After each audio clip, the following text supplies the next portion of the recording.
The night air was crisp as Evelyn stepped off the train, gripping the handle of her suitcase.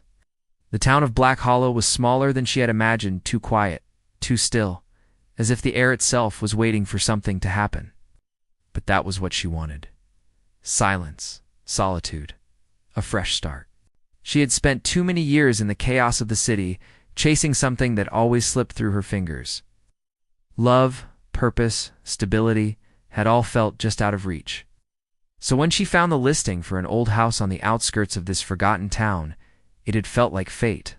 The house was a relic of another time, its dark wooden frame standing against the backdrop of a dense forest.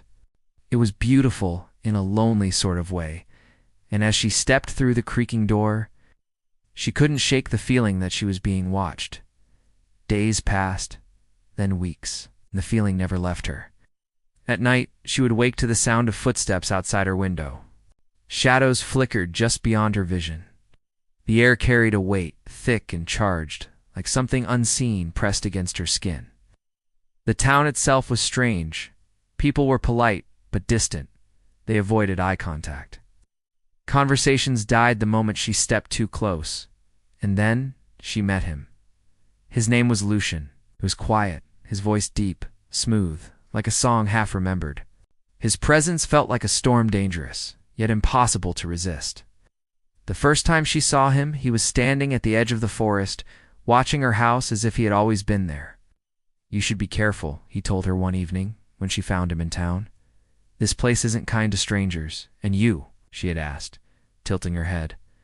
"Are you kind to strangers?" He had smiled then, a slow, knowing smile that sent a shiver down her spine. Not always, but he was kind to her. Their meetings became frequent, unspoken invitations leading her deeper into his world. He never spoke of his past, never explained why he was always near, yet never fully within reach. She should have been afraid of him. Sometimes in the middle of the night, she was. The way he moved to fluid, to graceful. The way his eyes darkened when he looked at her for too long. The way the air around him always seemed colder when he left. Then there were the disappearances. The town had whispered of missing people long before Evelyn arrived, but she had ignored it until she couldn't, till she saw the way Lucian stared at her when he thought she wasn't looking. One night she followed him, through the winding roads, through the dense trees. She wasn't sure what she expected, but it wasn't this. A clearing bathed in silver moonlight. A body at his feet. Blood on his lips. She couldn't move. Couldn't breathe. It wasn't human. Lucian turned, and for the first time, she saw him as he truly was. The illusion of warmth stripped away, the gentle mystery replaced by something ancient, something hungry. "Now you know," he whispered, but he didn't lunge, didn't attack. He just watched her as if waiting to see if she would run. She didn't, because beneath the fear, beneath the impossible reality of what he was, there was something else. A connection she couldn't deny, pull she had felt from the moment she arrived. He had been watching her, not because he wanted to harm her, but because he had been waiting for her. "You were never meant to see this," he murmured, stepping closer.